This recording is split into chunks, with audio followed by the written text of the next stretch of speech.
And Chair Wickham, you can call the meeting to order when you're ready. Okay.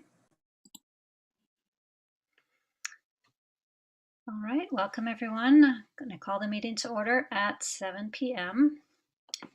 And before we get started, I'd like to remind commissioners of some procedural items for the meeting. Commissioners and participants should remain muted when not speaking.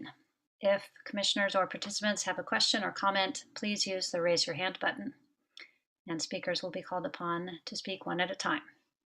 For voting, a random order voice vote will be administered by city staff. The Sustainability Commission meeting is again being conducted utilizing teleconferencing and electronic means consistent with State of California Executive Order N-29-20 regarding the COVID-19 pandemic. Public comment will be taken through the video conference meeting online or by telephone. Use the raise hand feature in the online meeting or request to speak through *9 by telephone. Guidelines are posted on the meeting agenda. Ms. Willett, can we have the roll call? Yes. Commissioner Jostin. Here. Vice Chair Coons.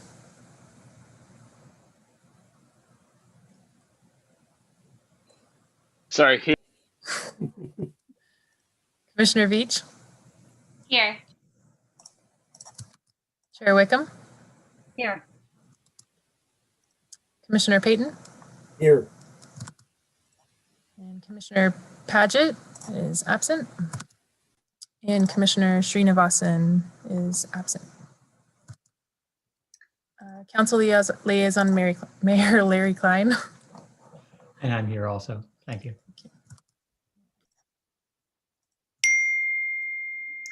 All right, thank you.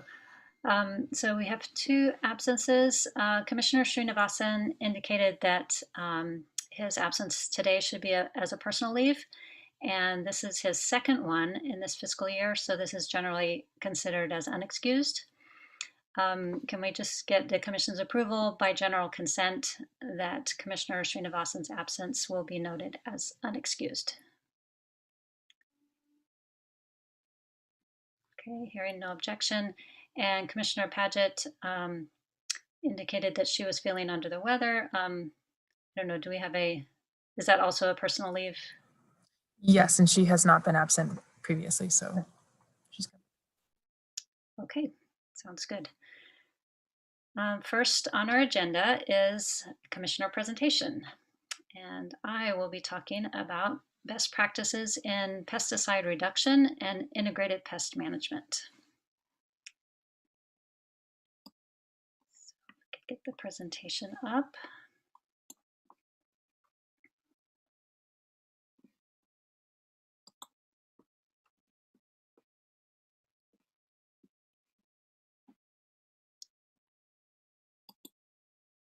Okay, and I think I have control. So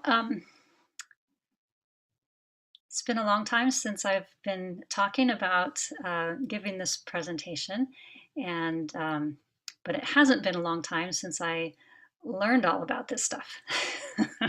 So I am not the expert, but I did learn a lot, and I hope to share that with you tonight.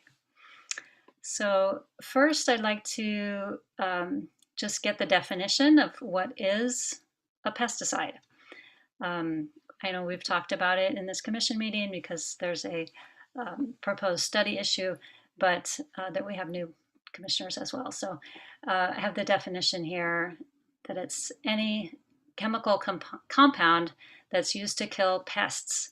And pest is a pretty wide definition, and it includes insects, rodents, fungi, and unwanted plants.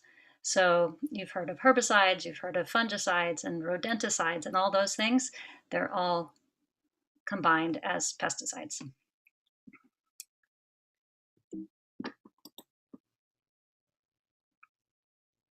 All right. So I have quite a few slides. I didn't number them, so you can't keep track, but I will try to get through this in roughly 30 minutes, maybe. So here's the different topics. What is integrated pest management?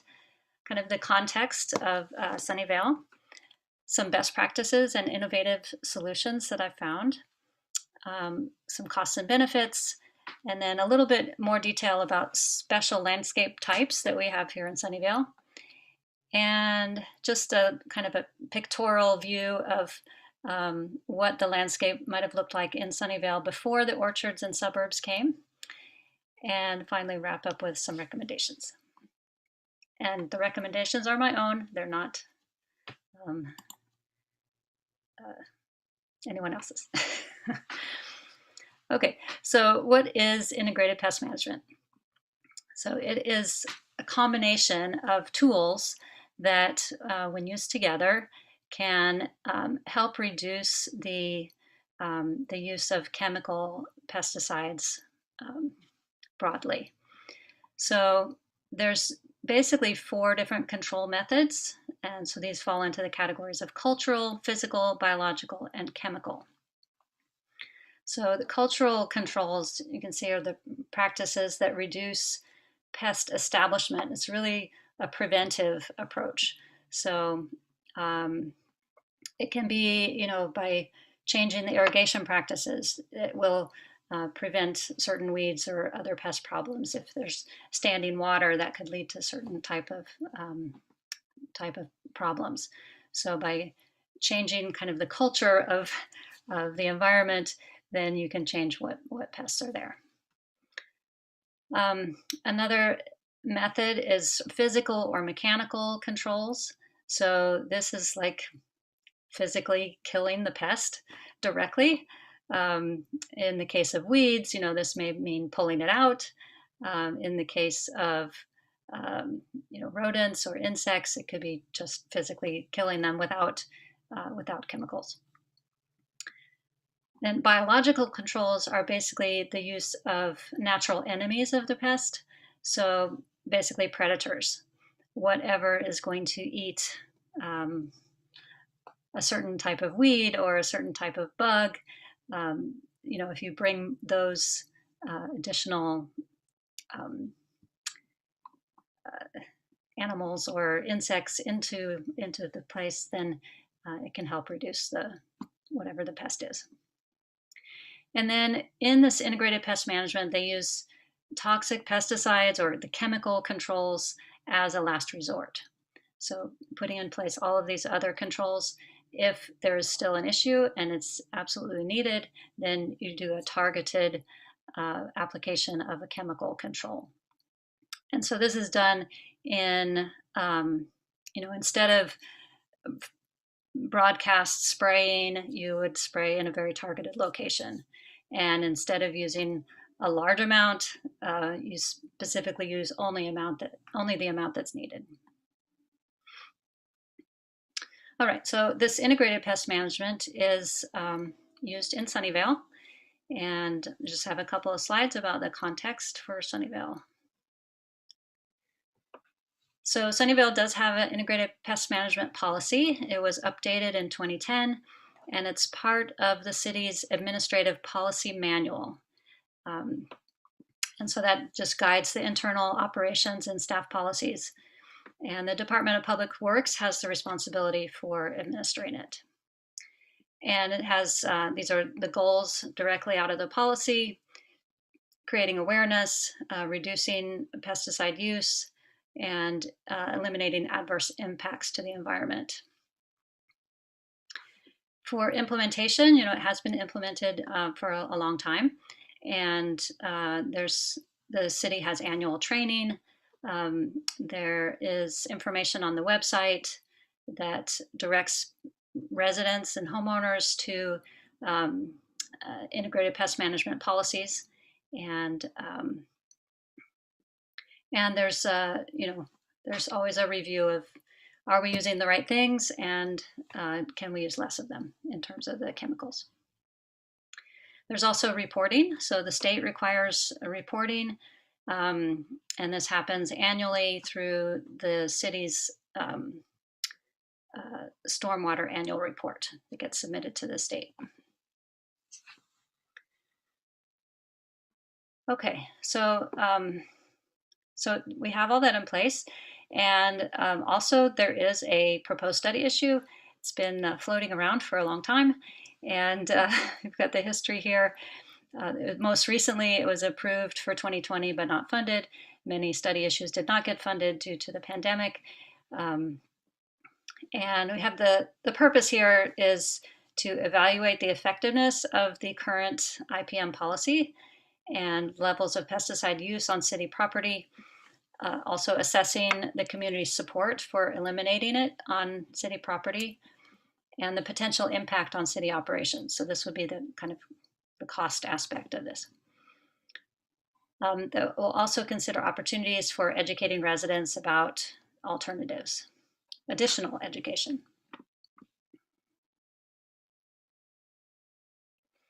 Okay, and the last slide about Sunnyvale's context is that we have quite a variety of open spaces and buildings in the city that would be that are affected by this IPM policy. So 23 parks and plus the county-owned Baylands Park are operated and maintained by the city. So 772 acres of land. It's a pretty big chunk of land to be maintaining. The synthetic turf fields are planned for Fair Oaks Park, but they are not in place yet. The Fair Oaks Park renovation is going to be starting soon and finished in 2022, I think. In addition, there's the community center, which has some open space with the senior center and Heritage Park Museum. And that's also where the Heritage Park Orchard is, where there's a full apricot orchard. Civic Center has a little bit of open space. I think more open space in the future once it gets, once the new Civic Center goes into place. And there's also the Charles Street Gardens, which is a community garden, an organic community garden. The city also maintains 15 school district-owned fields or playgrounds. So this is with the Sunnyvale School District, Santa Clara, and Cupertino schools, and these are all maintained by the city in an agreement with those school districts. Plus there's 2 public golf courses, the John Christian Greenbelt, and in the future there may be portions of the Stevens Creek Trail, which would be maintained by the city. And add to all of that, all the public rights-of-way, the medians, the parkways, the street trees, and the bioretention areas. So this all together, it's kind of the scope of what is covered by the Integrated Pest Management Plan, as well as all of the city's buildings. You know, if there's a roach infestation, or there's ants, or there's some, rat problem, or anything like that within the buildings, then the IPM also applies to that. Okay, so the main point of this talk is what are the best practices and innovative solutions that I found by looking at what other cities are doing and just kind of generally what's out there. So first, with respect to weeds, that is the primary use of chemical controls, I would say, in the city, because of this 700 plus acres of land that have to be maintained. And weeds are the primary issue there. So what are some other ways, with the cultural, physical, biological, and chemical, what are those ways that weeds can be managed? So obviously mechanical, you just pull them out, right? But that is pretty labor intensive. And Menlo Park has actually started a pilot a few years ago with 3 parks, and they've now expanded it to all of their parks. And because it is labor intensive, it does take more money. And I have a little note about Menlo Park a little bit later, but they have committed that money in multiple years to not only fund that pilot, but also to expand it. Another method for helping with the mechanical removal of weeds is to engage volunteer labor. And got a couple of another slide about this, that Palo Alto has really been effective in utilizing volunteer labor for weed control. So another method is, if you are using the chemicals, is to reduce the toxicity of the applications. And Mountain View has experimented with several different chemicals that are non-toxic, or at least less toxic, including these clove oil, cinnamon oil, citrus oil, and they actually measured the cost differences per gallon used. I've got another slide on that as well, but they've basically found that compared to using Roundup or the glyphosate, it costs 8 to 22 times more per gallon to use these alternative formulations. There's also horticultural grade vinegar that's been tried as well. So there are options. They are more expensive and generally not really as effective as for example, the Roundup chemical. Another option is reducing the quantity or frequency of applications. Just use it less often or less amounts. And probably what happens when you do that is maybe you get more weeds. And there's the bottom thing down here, the education and resetting expectations. So, the community has a certain expectation of what their parks are going to look like and how many weeds there are going to be. But what a beautiful park looks like, right? But maybe those expectations could be reset or modified through educating the residents and businesses through maybe signage. We've got an example here that's used in the Los Altos School District. Pardon our weeds, no herbicides used at this site. So that kind of resets, the expectation.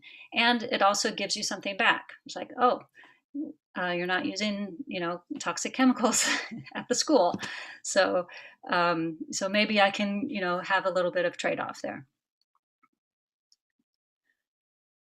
And let's see, there's other physical and biological treatments. So in certain situations, goats are very effective at keeping weeds down. Solarization is like covering an area that has a lot of weeds with like a dark plastic, and it basically kills the weeds through heat. There are steam treatments. This one picture is used at the University of Colorado at Boulder. It's basically a tool that steams the weeds and certainly gets the top of the plant, may not get all the way to the root. There's something called a weed burner, which I'm not sure I would recommend this in terms of greenhouse gases, but it actually burns the weeds and usually gets the roots as well. Of course, you have to be careful, especially in California, not to cause a wildfire.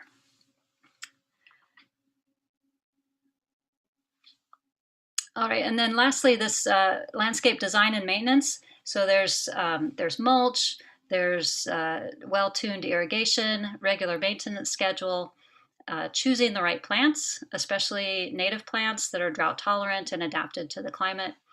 Those could outcompete weeds, and they also don't support some of the other pests, insect pests, and using soil regeneration techniques. So these are all examples of ways we can control weeds without as much or without at all the chemical pesticides. All right, so here's my slide about the community volunteers. So I found a letter from Grassroots Ecology to the city of Palo Alto that basically showed, here's how much volunteer hours we supported in Palo Alto in this whole year. It was a few years ago, but basically And it was also, not just the open spaces. None of these pictures are from Palo Alto, but it was within their parks and their open spaces that volunteer efforts helped control the weeds in those areas. So that could be expanded. It could be working with businesses and schools and other nonprofits to supply volunteers to help with offsetting some of the costs of the physical and biological controls.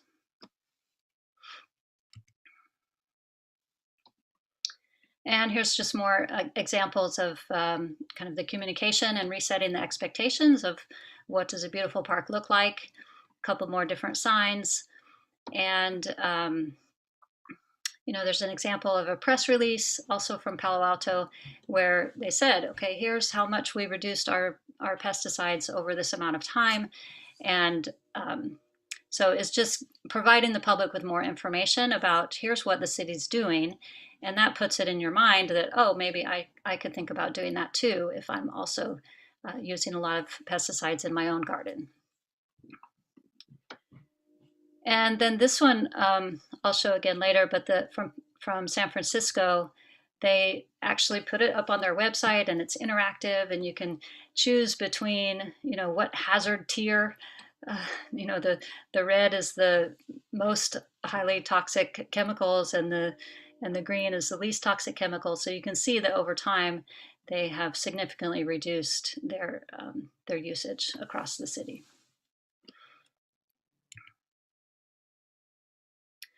Okay, so we move from weeds into animals. So rodents or wildlife, how do we handle those in an integrated pest management fashion, and what are some of the best practices? So primarily it's deterrence, preventing the issue in the first place, making sure that they don't have access to buildings, by closing gaps, creating physical barriers like screens, improving habitat for raptors. So this is an interesting one. Raptors would be very happy to have a meal of any of these animals here.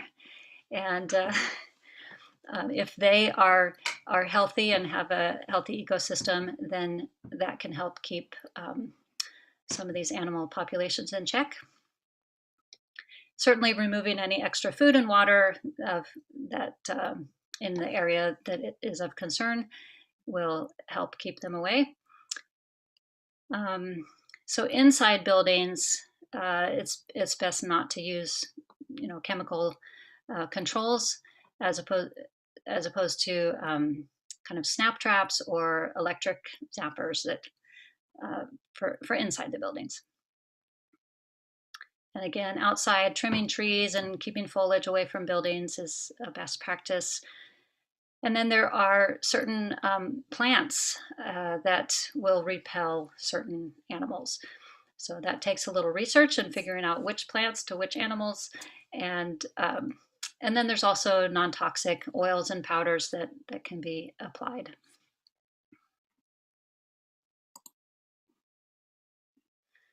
And insects. So again, these are the herbicides, and the weed issue is probably the biggest in terms of what Sunnyvale is dealing with. And in terms of insect control, the county actually is responsible for a lot of this activity. The vector control, especially mosquitoes and fruit flies, and they do a lot of testing, and so that doesn't leave as much for the city to do, thankfully. But there could still be issues with ants or roaches inside a city building that may need some additional controls. And so again, all the same IPM principles and techniques can be utilized. And depending on the pest, you might need a combination of techniques that are used for weeds and animals, and kind of tune the right application. And there's just some examples of the different cultural, physical, biological, and chemical techniques that can be used.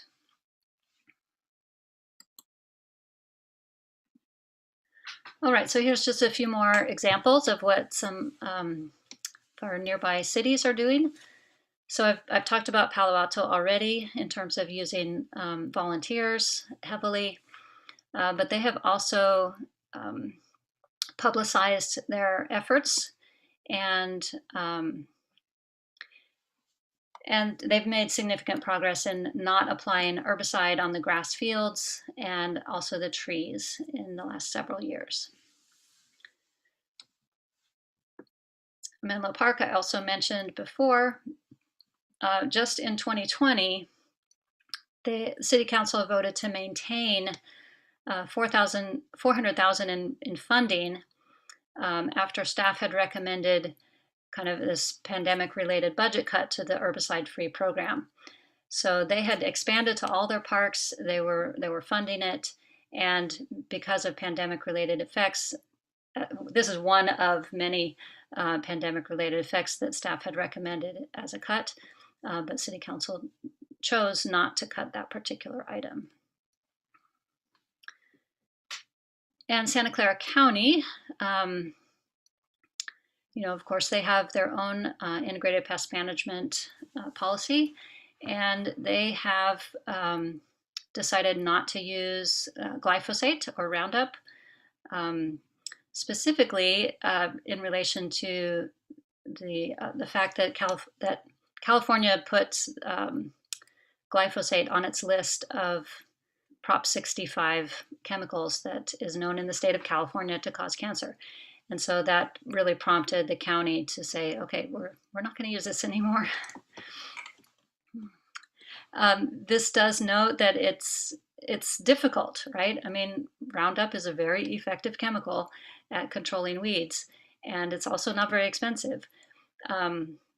So because they're having to make the switch, they're having to choose some alternatives, and it's not easy. I mean, every place that I looked said it's more expensive and it's labor intensive, and it's difficult to find the right solutions.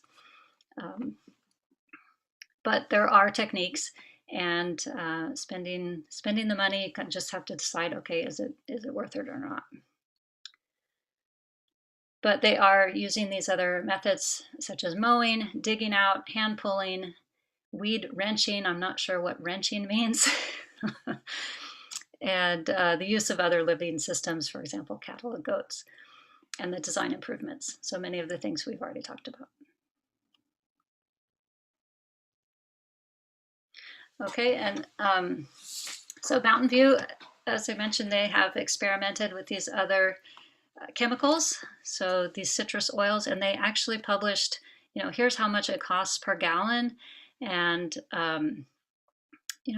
per mixed gallon, and cost per mixed gallon. So compared to Roundup, super cheap, right, per gallon. This clove cinnamon oil is about 8 times more expensive, and this citrus oil is like 22 times more expensive. So again, it costs more to use these other products, which are actually not as effective.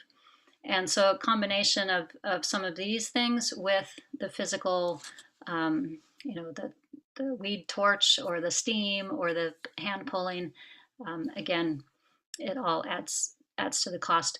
But really using the kind of design and maintenance techniques, that first cultural aspect is probably what is going to produce the least weeds and the best cost savings.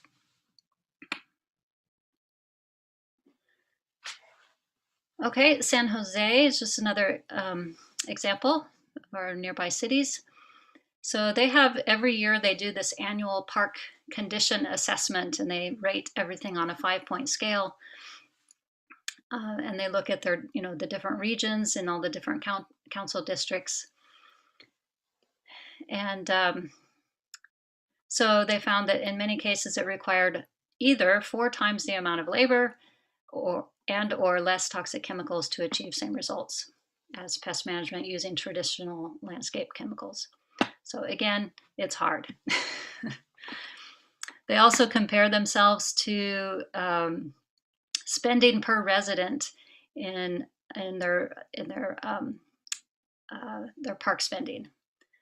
So you can see where they are in terms of other cities. All right, San Jose also has a historic orchard. And so I was trying to find, where else might have a historic orchard within the city, and what do they do there?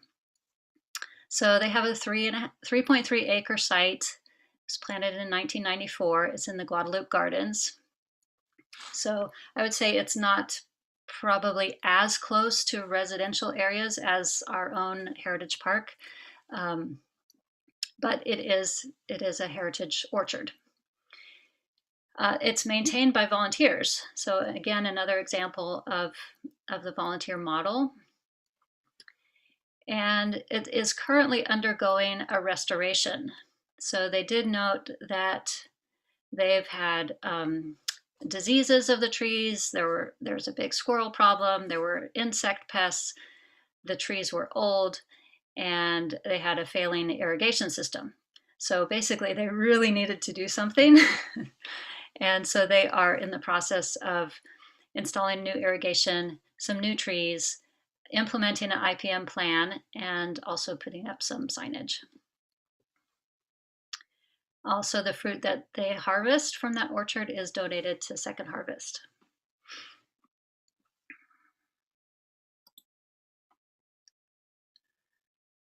Okay, and then this one is a little more detail about San Francisco. This is that same kind of interactive chart of how they've reduced especially their most toxic chemicals.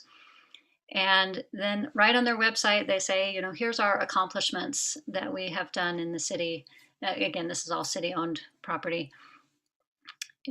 Reducing their pesticide use since the start of the program, reducing the Roundup use 96% in the last 10 years. And I won't read all of these for you, but I'll note this last one, the neonics that are really dangerous for bees. Also, they basically are not using any neonic pesticides anymore. But I think the key message here is the communication that, they put this out on the website, and you can really see the trends over time and the communication to the public. This one I found in Maine, so the state of Maine. So they have this safe disposal of obsolete pesticides. So they were finding that homeowners and farmers sometimes had this terrible stuff in their garages and sheds, and so every year they conduct this program where they collect the old pesticides, and they actually identify here's the names of some of the things that if you have these, then you should give them up because they're really bad for the environment. So they do it every year. It's four locations within the state. And it kind of reminded me of our the gun buyback program in a way, although, of course, they don't give out money for it, but just the idea of it, that you can turn in these chemicals. And certainly, we do already have the hazardous waste collection program. And so you can set an appointment, and you can take your old pesticides to be incinerated or otherwise disposed properly. But the thing that I liked about this program is that they identified specific names of chemicals that people could look for to say, oh yeah, I do have that, and I haven't used it in 30 years, so I could probably get rid of that.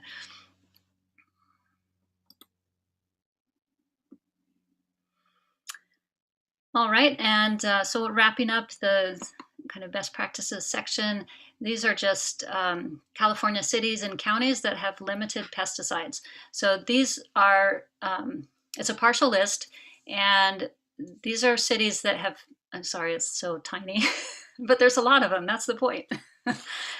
These are cities that have publicly, done something at the city council level, as opposed to, many other cities, have these IPM policies, and they have been reducing chemical use over time, but these are specific ones where the city council has taken some action. And, most of this is either eliminating the use of glyphosate or Roundup, or implementing a organic IPM policy, which means that they don't use any chemicals that wouldn't be allowed for an organic certification of food, right? But they're using those same practices on the parks and the fields and things. And often, it starts with a pilot program, like we're going to try this out in a defined area, and then we'll see how it goes, and then expand it over time. So sorry for all of the tiny print here. Okay, so kind of costs and benefits. Why do we even care about this stuff? So as I've mentioned, every place I looked, if you don't use chemicals, it's probably going to cost more. And that's mostly in labor, but it's also in kind of using the chemicals, as we saw that the chemicals are more expensive and maybe less effective. Investing in some other equipment for manual weed removal and other materials, mulch and compost cost money as well. So other costs, it's not easy to change established procedures, but through experimentation and flexibility, learning from others, that can be overcome. There might be unknown, unintended consequences. Those could be good, they could be bad, but they're unknown. Some residents may not be tolerant to the changes. If their kid sprains their ankle on the field because of a weed, they're not going to be happy. So this is especially if there is a significant impact on the perceived beauty of the parks or the condition of the fields.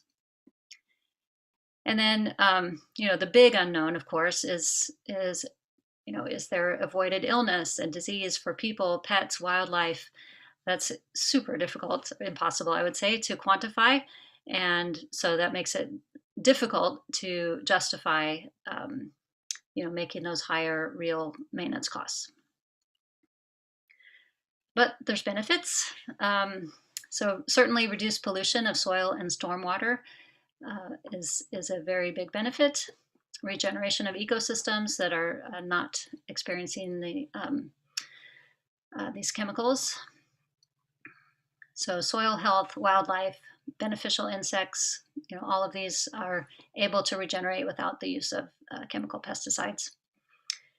Another benefit is leadership by example. So residents and businesses can really see that, they're more likely to follow the lead of the city if the city is promoting that, what they're already doing.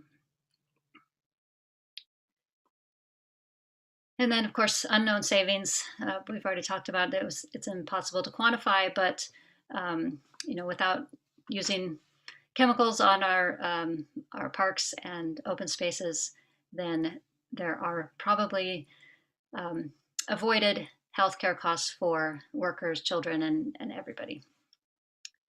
And another benefit, hard to quantify, a lot of residents are going to feel good knowing that their city is not using these chemical methods. All right, just a few closing remarks about different landscape types. So again, Sunnyvale has a heritage orchard, wonderful, delicious apricots every spring, and I enjoy them myself. But I just kind of wonder what is being used on them, and has the IPM policy been effective over time in reducing those chemicals used? So it seems like it has. They're not using any chemicals that need to be reported to the state in terms of stormwater control. But you know, organic apricots are an option if you know, if that is something that we want to think about for the city. So golf courses, Sunnyvale has 2 golf courses, and traditionally golf courses are very heavy users of synthetic fertilizers, herbicides, fungicides, insecticides. And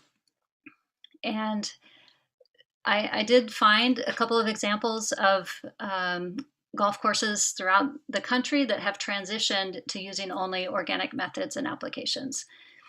And again, it's not easy. And it's expensive. So it's just a matter of, you know, deciding, is this something we want to do or not? But there has been a lot of work done and a lot of experimentation, and you know, the golf courses are still beautiful. There's one in particular in Martha's Vineyard. There's one in Eugene, Oregon. Anyway, so there, one lesson learned that came out of you know, some of what I read is that the soil health really has to be prioritized through this aeration and maintaining proper pH and nutrient content, seeding and careful watering. So using these kind of cultural practices are emphasized so that you can really use the least toxic and biologically based pesticides as a last resort. All right, athletic fields. So primarily Sunnyvale has grass athletic fields. I did mention there's 3 fields going into the Fair Oaks Park renovation that will be artificial turf. And honestly, I don't know the answer of what is better in terms of which, you know, there are advantages to artificial turf. Certainly you don't have to use any herbicides to control weeds. There's also water savings, significant water savings over the life. There are still questions about, you know, what do you do at the end of life, because, you know, they do wear out eventually, and recycling is difficult, as well as the infill that is used in these fields has historically been recycled tires. And there have been some questions about, you know, cost of or the safety of that infill, and new infill materials are also becoming available. Anyway, so with respect to the integrated pest management, artificial turf wins. With respect to overall, you know, which is better, I think the jury's still out. Certainly, the grass is high maintenance, and on the existing fields that we have, the IPM methods are being used because they fall under the IPM policy.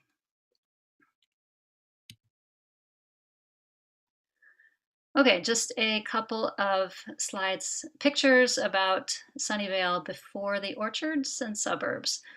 So historically, this was a oak woodland area. Central oak woodland is kind of the native plant ecosystem name. And on the right here is some of the native species that were here. And I will note that much of North Sunnyvale was tidal marshland, which is a different ecosystem, obviously, than oak woodland. And it was subject to flooding twice a day with the tides. And the Baylands does remain a significant ecosystem today for migratory birds. But most of our oak woodland ecosystem is gone. You can still find it up in the hills. This is a beautiful mesquite, right? No, not mesquite. Sorry, just forgot the name of it. Manzanita. There we go. All right, and wildflowers every spring we can still find in our trails and hills.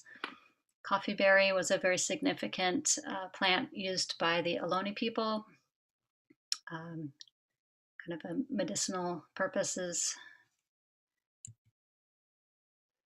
All right, and So, of course, I have to give recommendations.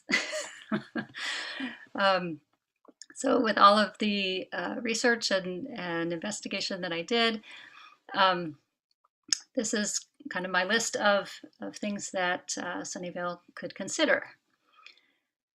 So first is using is communicating all of the things that we have done already, because we have implemented the IPM policy. We've reduced pesticide use over time, especially the most hazardous ones, and we could use the opportunity to communicate that progress to the public.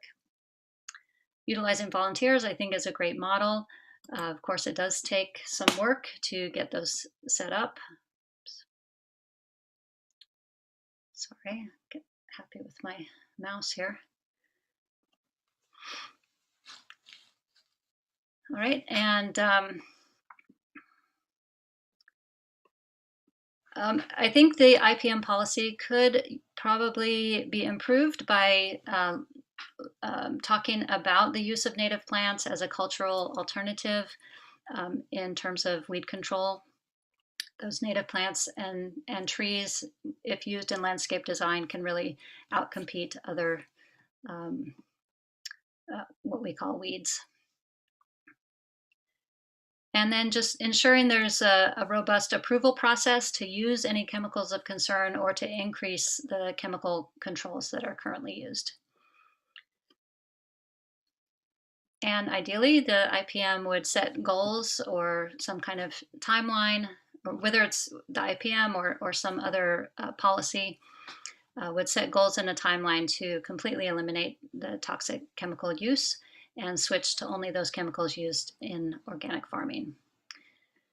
And then maybe intermediate goals to first, make sure that all glyphosate is reduced to zero, perhaps convert the apricot orchard to organic, and even consider these chemicals of concern that are impacting stormwater. If there's anything that's still being sold or used in the city, even by residents, I think the city could consider maybe restricting the use within the city. Then, similar to what Maine is doing, identifying the specific chemicals that could be inhabiting garages and sheds throughout the community, and identifying those so that people can make sure that they get those into the right place for disposal. There's also been some concern that soils may have residual contamination from the use of more toxic pesticides from long ago. I really don't know very much about this, but testing some of our soils may reveal that there's some contamination of concern that would need to be addressed. And then, of course, fund and complete the study issue, ESD 1701. We'll have another chance next month when we rank our study issues. And then lastly, this one's kind of a big ask, but considering creating a master plan that would create green corridors connecting parks and open spaces so that there's a network of improved biodiversity throughout the city. And kind of integrating this plan with all the different departments. So Parks and Recreation, Community Development could incorporate these concepts into area master plans. Of course, Public Works is the one implementing all of the maintenance, and ESD, of course, with doing all the reporting to the state. So that's it. I probably went over a little bit. Are there any questions, comments?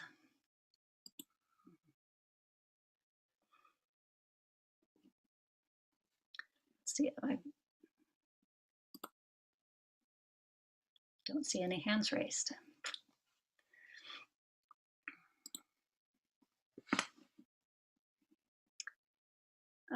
There's one, Tanya. Commissioner Beach, your hand raised. Great presentation, very thorough, Chair Wickham. I work in the Office of Sustainability with our integrated pest management team, and I still sometimes feel, because we kind of work on different projects, so this was like a really nice overview to the work that my colleagues do, and a good refresher too, so I appreciated that.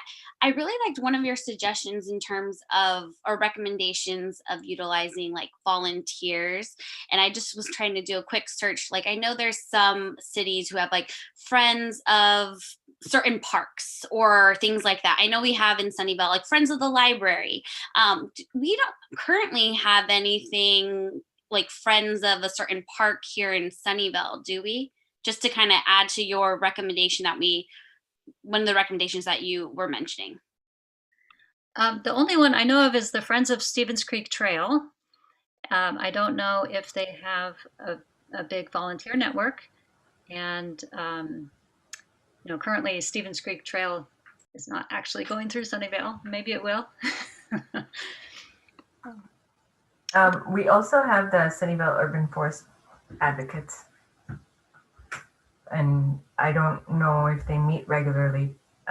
Chair Wickham probably knows more than I do, but they're a group that create awareness of afforestation, and so this may fall within the realm of their interests.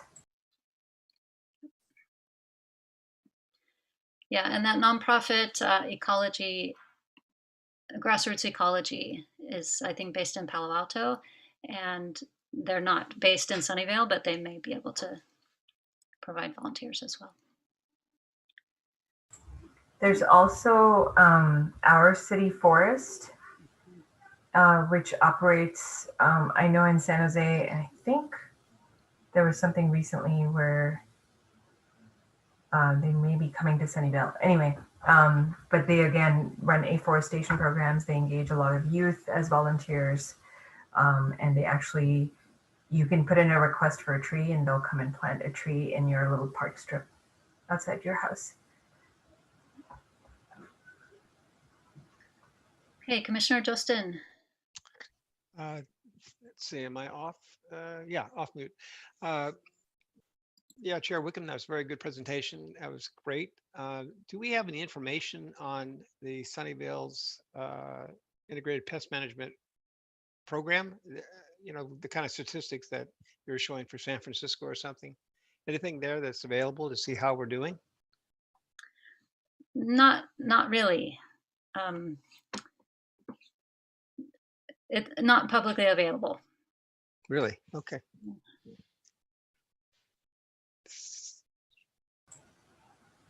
Commissioner Jostin, we do publish our data, as Chair Wickham said, in our stormwater annual report, and we submit that to the State Regional Water Quality Control Resources Board every year, and we track our pesticide usage monthly across all city properties. So all of that gets recorded. We also report it to the county's ag database, which is required by law. And so all of our usage is monitored, but again, we're largely focused on the pollutants, on the pesticides that contain pollutants or chemicals of concern for stormwater quality. Okay, well, I guess that's one of the objectives of the study, is to go ahead and start reporting that, or to put some metrics together so they can be monitored. Is that right? Of the study issue, you mean? Yes. Yes. So yeah, I think one of the things that the study would examine is sharing information on pesticide use with the community. Okay. All right, thank you. Mm-hmm. Okay, Vice Chair Coons.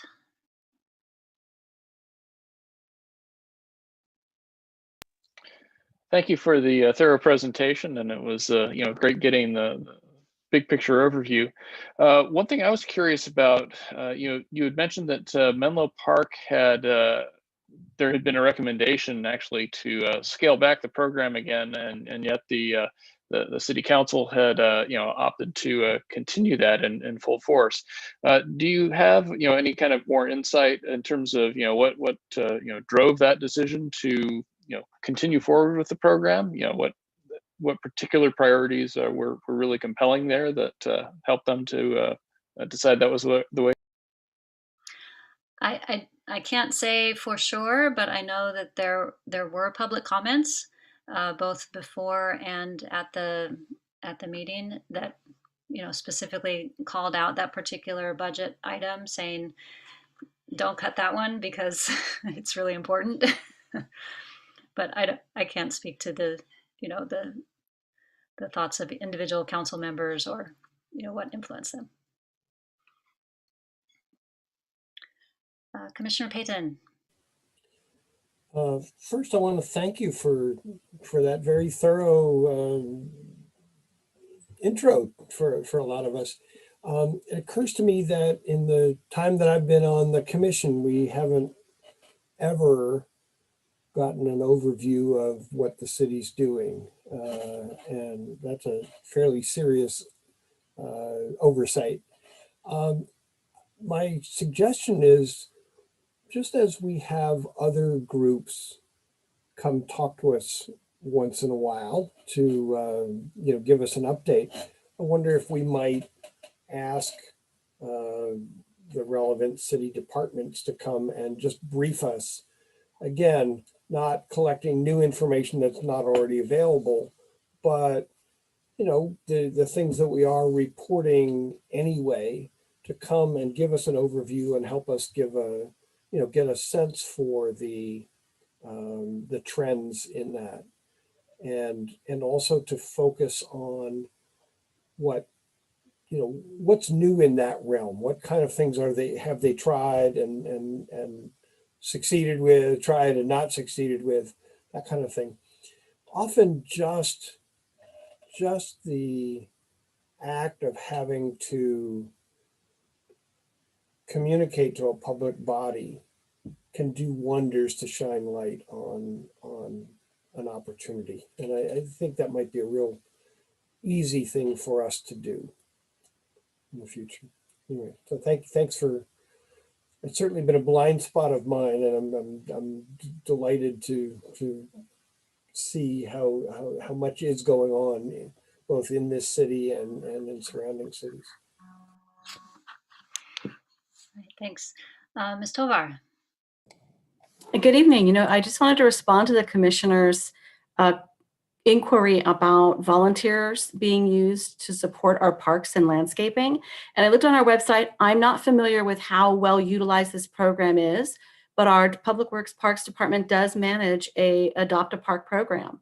And part of what volunteer groups or individuals can do is help with landscaping in terms of plantings or mulching or some other things. I will say that we have not advertised weed removal as one of the opportunities for volunteers so far. You can find more information on the website. Just type in Adopt a Park. Very cool, thanks. Okay, there are no more hands raised. So why don't we move on to the next agenda item, which I believe is the consent calendar.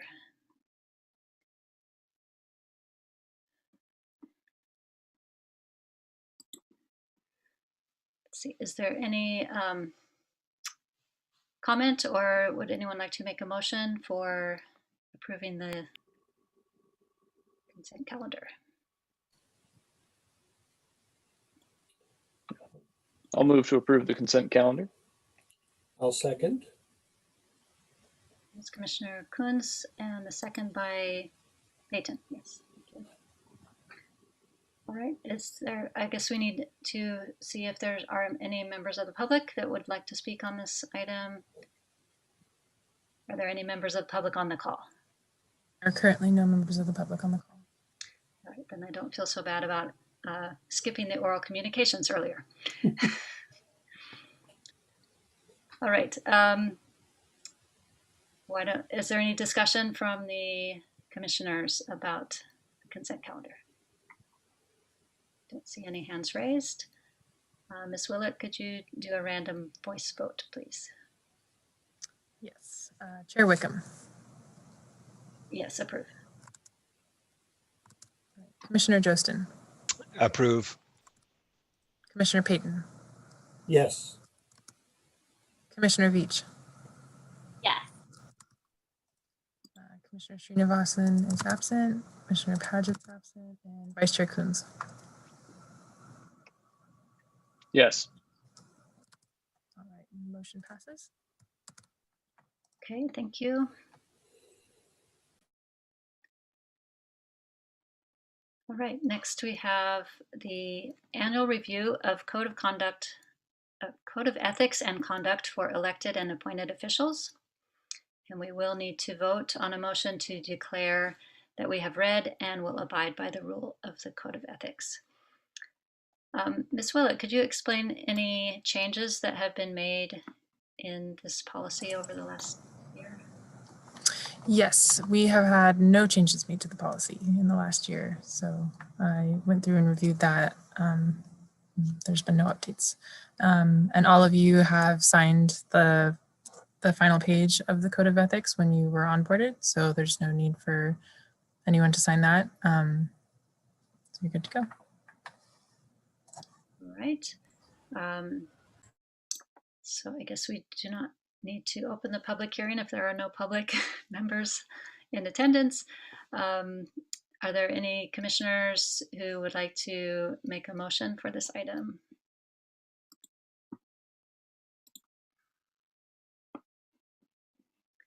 Commissioner Payton. I need a little help on figuring out how this would be worded, but I would be happy to make a motion to, is it adopt, or perhaps someone can help me here? Go ahead. I think it's a motion to declare that the commissioners have read and will abide by the rule of the Code of Ethics.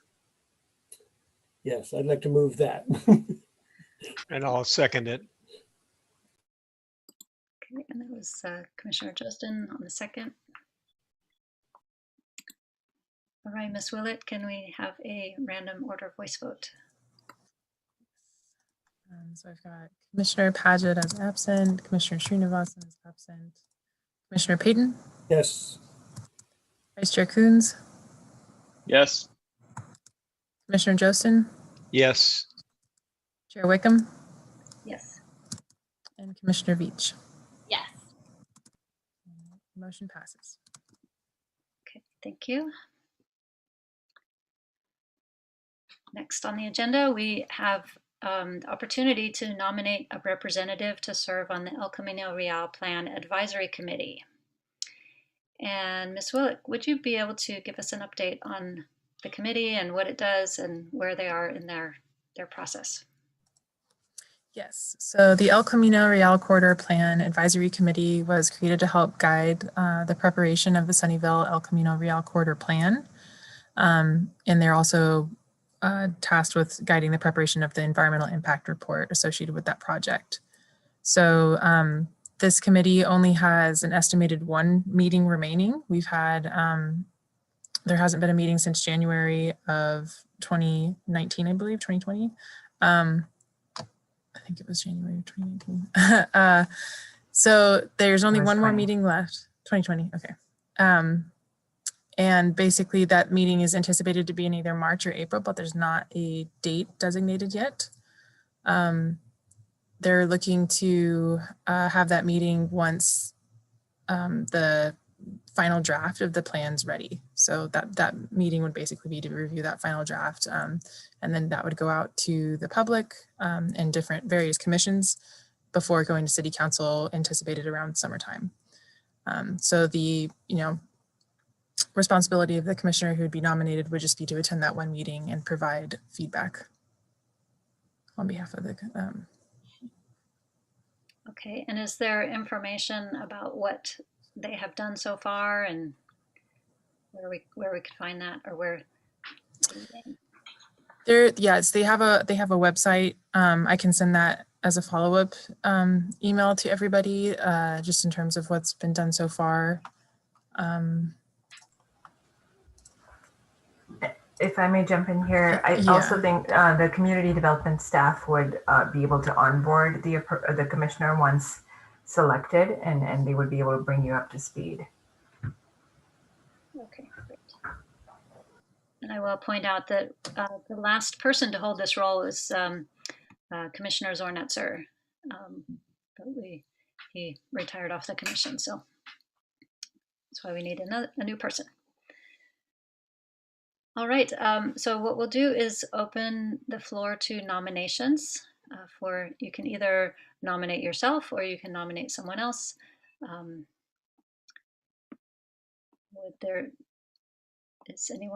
Would anyone like to not make a nomination?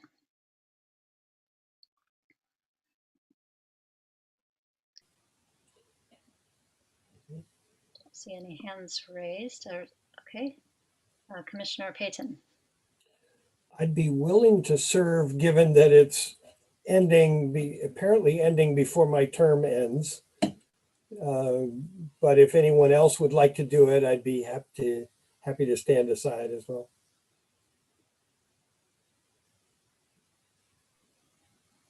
Okay, I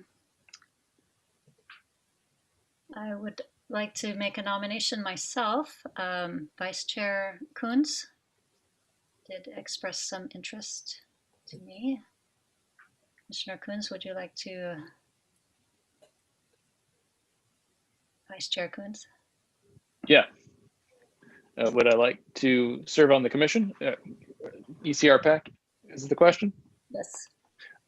Yeah, I would. I think it's a important plan in terms of certainly housing in the city and transportation, and then has follow-on impacts, of course, in terms of our greenhouse gas emissions. So I think it's a good thing for us to weigh in on.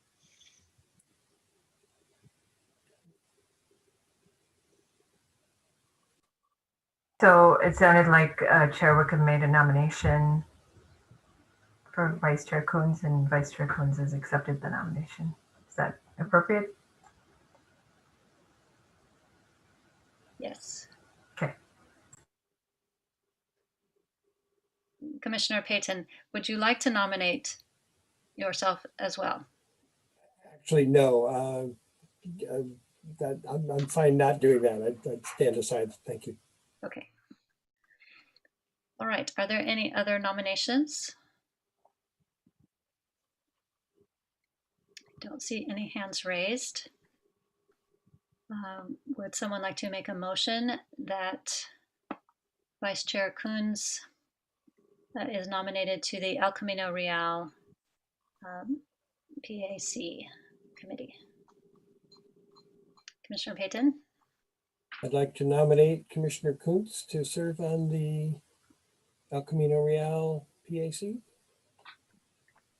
Commissioner Veach?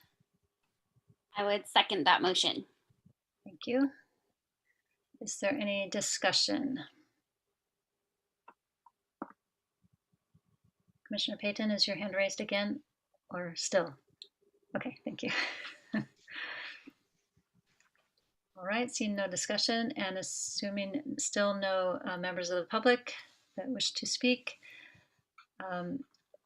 Ms. Willett, can you conduct a voice vote, random order?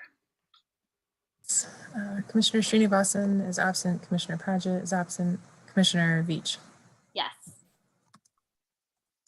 Commissioner Jostin. Yes. Chair Wickham.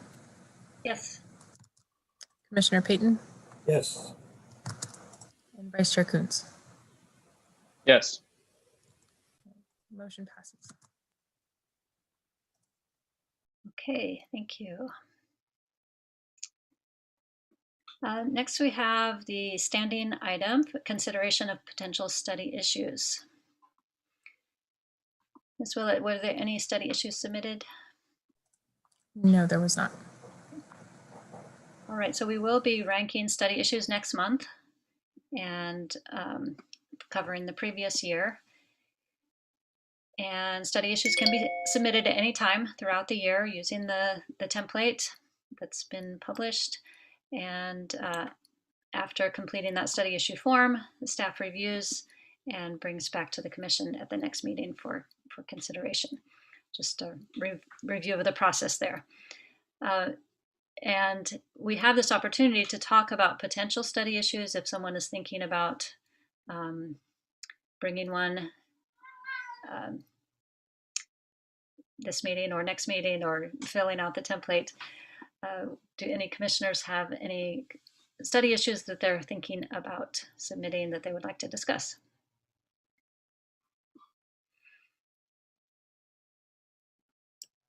Don't see any hands raised. I wonder is this an appropriate time to give a summary of what study issues we're going to be considering next month? I would recommend waiting until the next month. We'll have the full list. However, the study issues are available on a public website, and Madeline can include that in the follow-up email that she sends. Great, thank you. All right, moving on to our commissioner comments. Do we have any comments from commissioners? Commissioner Payton.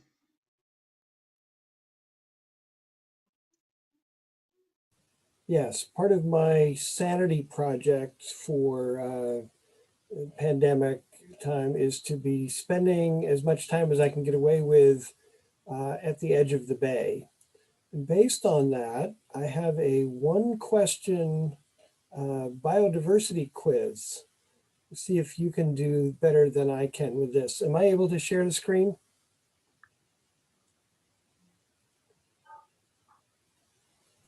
I don't think so.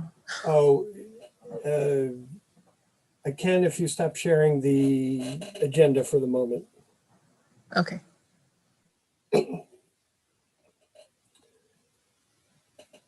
So this morning I saw a bird I did not recognize, and this isn't a great photograph of it, but your quiz is, can you identify this? Whoops. Is that visible to you? Are you able to see the bird? Yes. Oh, I think I know. Maybe. Okay. California clapper. You win the cigar. Yes, ma'am. Hey. That makes one of us that passed that quiz. I didn't. I had to look it up.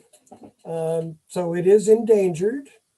This was not in Sunnyvale. This was in Palo Alto. But I just saw this funny looking bird walking along, and there are a lot of interesting birds, so anyway, that's my first time seeing one of the endangered species for the area. Anyway, thanks. Nice, thank you. Commissioner Veach.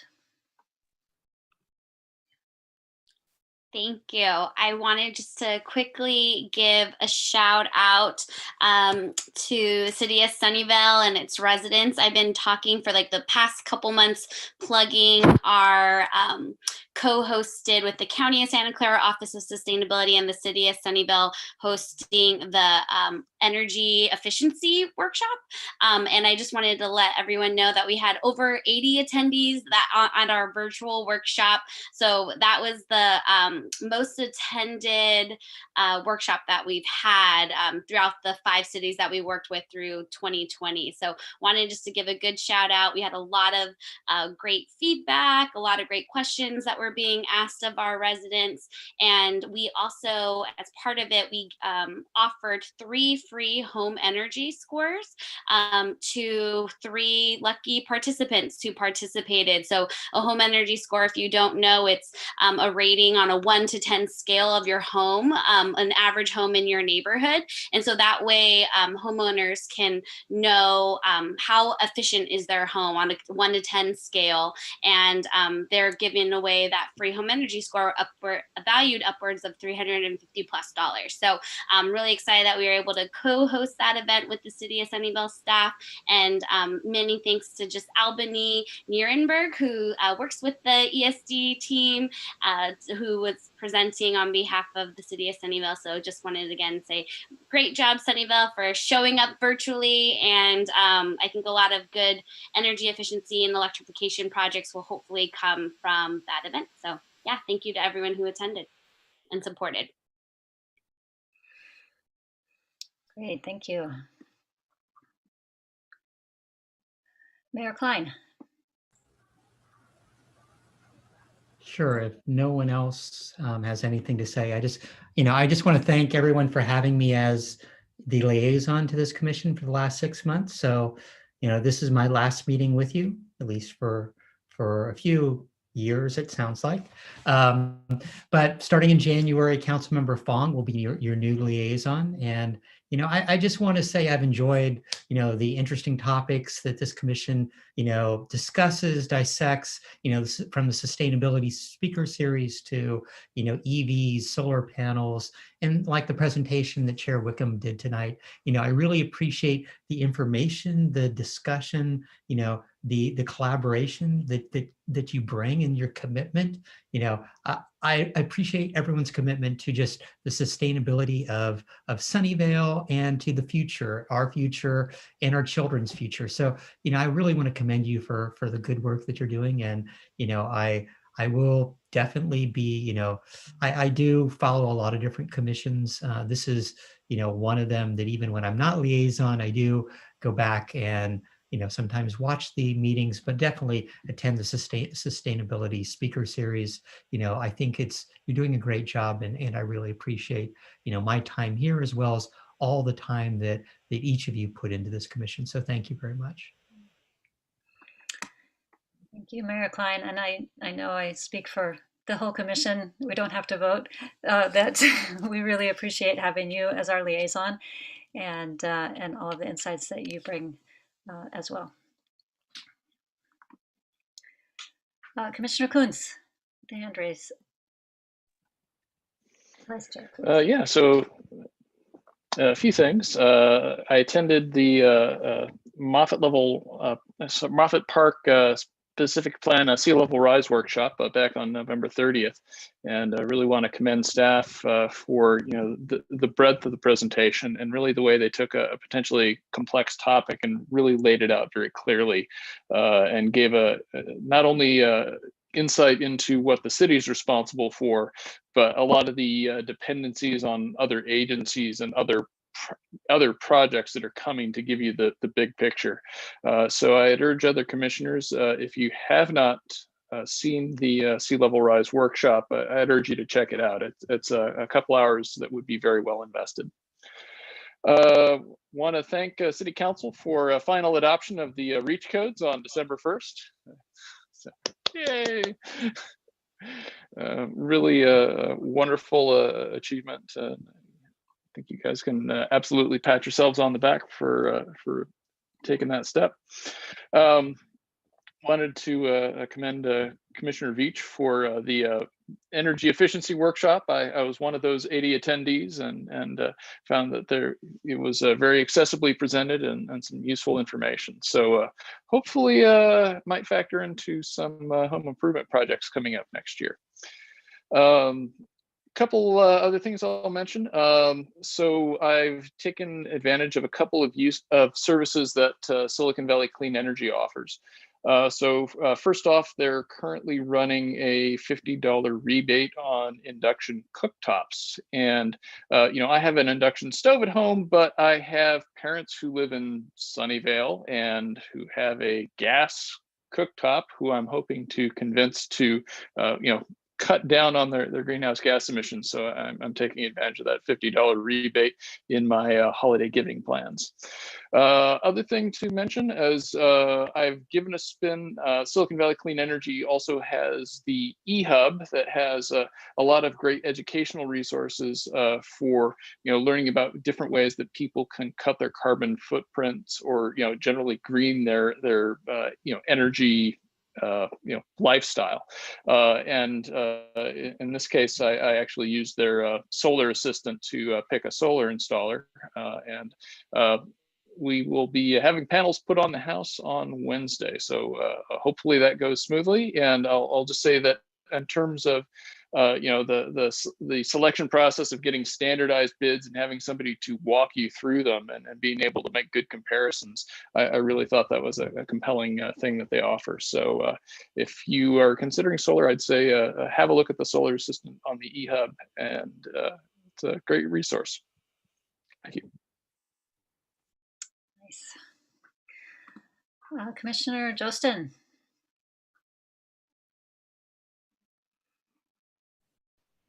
Yeah, I just want to make a comment kind of from the corporate world and in response to the COVID environment we're dealing with right now. I have to say that I've taken advantage of a couple of these Zoom type meetings and other opportunities. I participated in the first presentation from the city of San Jose, actually, to have a permit approved online, never going into the office to make that approval, which was quite interesting. I think it worked very well. It kept a number of architects and contractors from traveling down to the city, waiting in line to get something approved. So I thought it was very effective.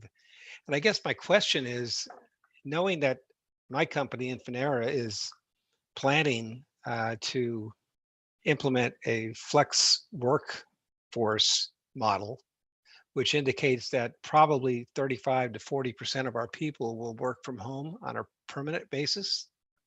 And another 25% will probably be called flex workers that come to the office 2 to 3 times a week, maybe, as well as a regular staff of essential workers we claim that have to work in a lab or something like that. And this is being implemented around the world in all our locations. In general, we have some folks that are essential to being in the office to do their jobs. They work in a fab situation or assembly situation, they have to be there. But many of our intellectual property workers are able to do a lot of their work at home. We're struggling a little bit to find out how to do the collaborative stuff, but I think we're going to get there. And so I guess my question, I know that the county of Santa Clara, Cindy Chavez, I've been in a number of discussions with her and her team, and she's sort of put a stake in the ground that's saying that she would like to see about 40% of the Santa Clara County workers being able to work from home, the administrative folks, obviously, especially.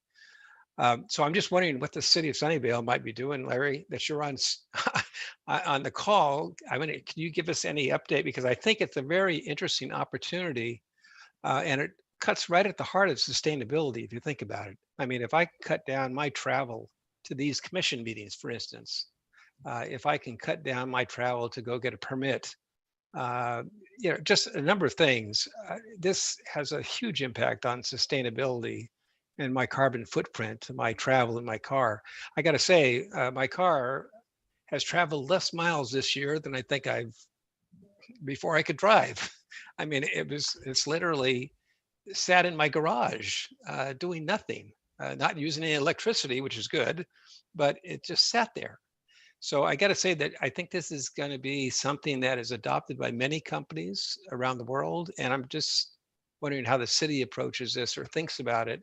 And if there's any plans, it might be a study issue. I don't know. I mean, that would be something to take up and consider how that would be implemented across a city or county. But it's definitely something that people are looking at. So any input on that? Yeah, so I have a little bit. Definitely from a plan check standpoint and plan submittal, we did pivot this year to allow all those checks to go online. So there are a lot of Zoom meetings to meeting with architects and such. They can, well, up until the latest health order, and so we've been through different health orders throughout the last 9 months, but they can do an appointment if they do want to sit down face to face, or could at a certain point with masks and everything else.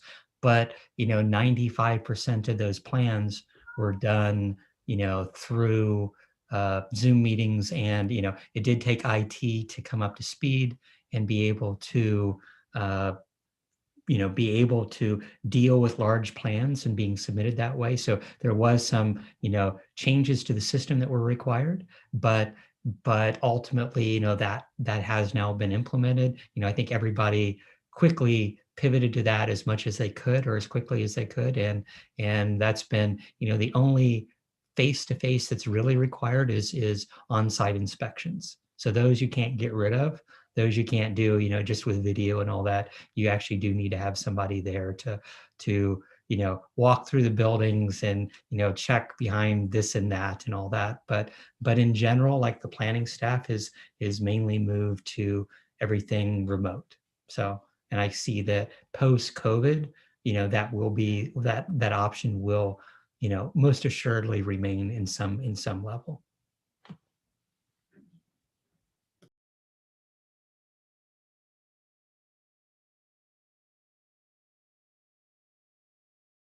You're muted, Crystal.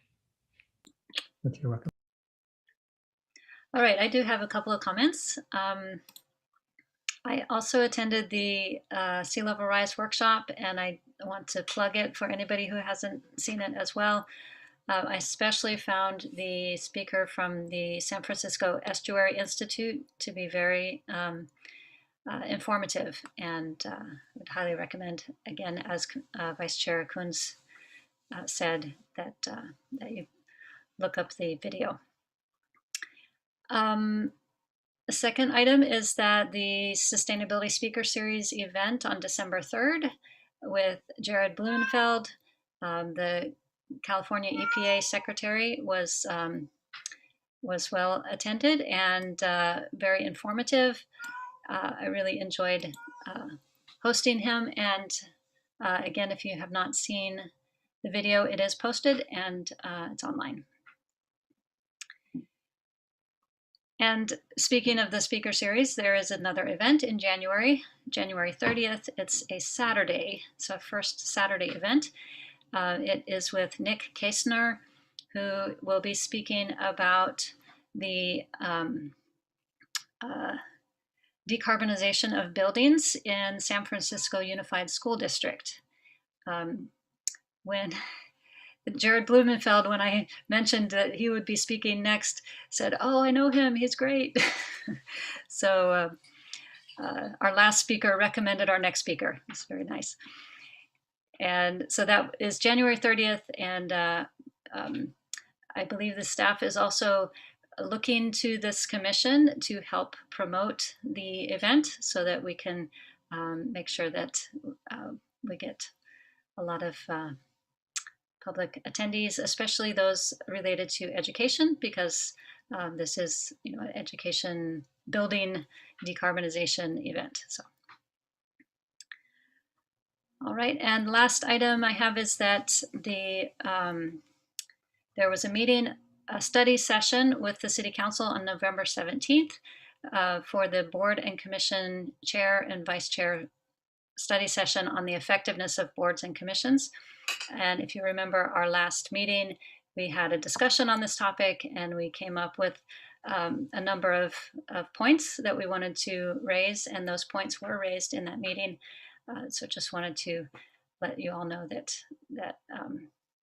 the commission's suggestions were brought up in that meeting. All right. Why don't we, if there's no other commissioner comments, I think we all spoke anyway. Let's go on to staff comments. All right. So I just wanted to thank Chair Wickham for hosting our first sustainability speaker series. As she mentioned, with Jared Blumenfeld. We had 60 attendees via Zoom at our peak and 11 via YouTube, so 71 in total was our peak. I've taken a look at the feedback and we've gotten pretty good feedback. Everyone really appreciated Jared's conversational presentation, and I think they appreciated that tone and kind of change of pace from the Zoom webinar, so we got a lot of good feedback from that. He's a charismatic speaker. And as Crystal mentioned, or Chair Wickham mentioned, we have another sustainability speaker series coming up at the end of January. And like she said, it's on a Saturday. So we're looking forward to that. We also hosted our first Drive Electric workshop, EV 101, on November 18th. We had 50 attendees and a very engaged audience at that event as well. So I don't know if any of you were able to attend, but there was a kind of a live Q&A and a lot of polling and things like that. And we had there was a lot of good give and take and feedback, and a lot of really great questions came through. So we were happy to see such an engaged audience for that event. Then the next one in that series will focus a little bit more on some of the more detailed information about EVs. That was kind of like a broad introduction. So the next one's going to be EV 201. So it's kind of the next level up. And that is all I have for tonight. Thank you. All right, thank you. Okay, I think we are coming to the end of our agenda. There's no hands raised. I want to thank everyone for your participation in tonight's meeting. Our next meeting is on a Tuesday, January 19th, due to the MLK holiday. And I believe on our work plan, we have, and this is to be determined, right? But to be finalized. But on our work plan is a SVCE decarbonization joint action plan presentation by SVCE staff. We do have a commissioner presentation, Commissioner Veach. We have to check and make sure that that is still on, but it said equitable and sustainable COVID-19 recovery. There's also a general plan update, air quality, noise, and environmental justice staff presentation, and the ranking of 2021 study issues. Possibly a Lawrence Station area plan, if that, because that was delayed from this year. All right, so Commissioner Veach, did you want to speak?